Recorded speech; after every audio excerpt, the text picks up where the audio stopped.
So I'm a Hungarian Jew, first generation in America, which is pretty rare. I think people don't always understand how directly it impacts people even now. Even days after they see rallies and protests, but they don't understand directly how it affects people. Families related to people in Palestine and in Israel have received calls telling them that their loved ones have passed away. One of the kids that I know from a Jewish program, a youth program that I did since I was like 10 years old, called USY, United Synagogue Youth. His name's Omer Nutra. He's from Long Island, New York. And he's one of the hostages, somebody I knew and have known for a while. I've always been interacting with the same people. One of my buddies who actually goes here knows him as well. And it's a really tragic thing. I've been praying for him for a long time.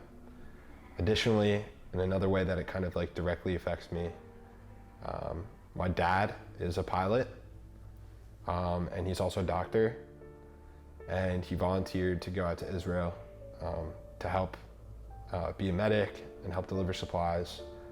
And luckily he hasn't been sent out and hopefully won't.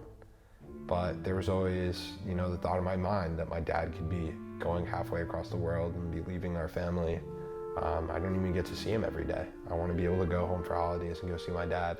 But there's a chance that the next one I go home, he's not there. She told us that the bombs are falling all around them, that they don't know what's going to happen. Since that call, this is what I know about my family. Early this morning, my uncle's home was bombed by the Israeli occupation. Nothing but a crater remains where his house once stood. My uncle and his wife are dead. My uncle Insaf is missing. Her son was killed days ago. Since then, she and her 2 other children have disappeared. The last we heard, she left her home looking for refuge in a UN building. No one has been able to get in touch with her since. We can honestly see the impacts it's having already with the increase in Islamophobia, the increase in racism towards Arabs, and just all around it's really unfair that everything's being controlled by one side and no one is hearing our voices, no one even understands what's going on.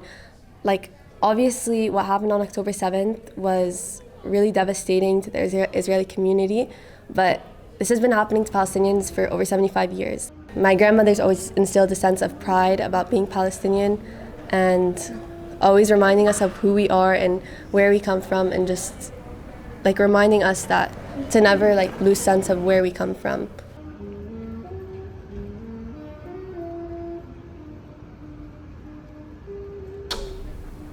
It's almost like you're in your own kind of state of war against yourself, being a bystander.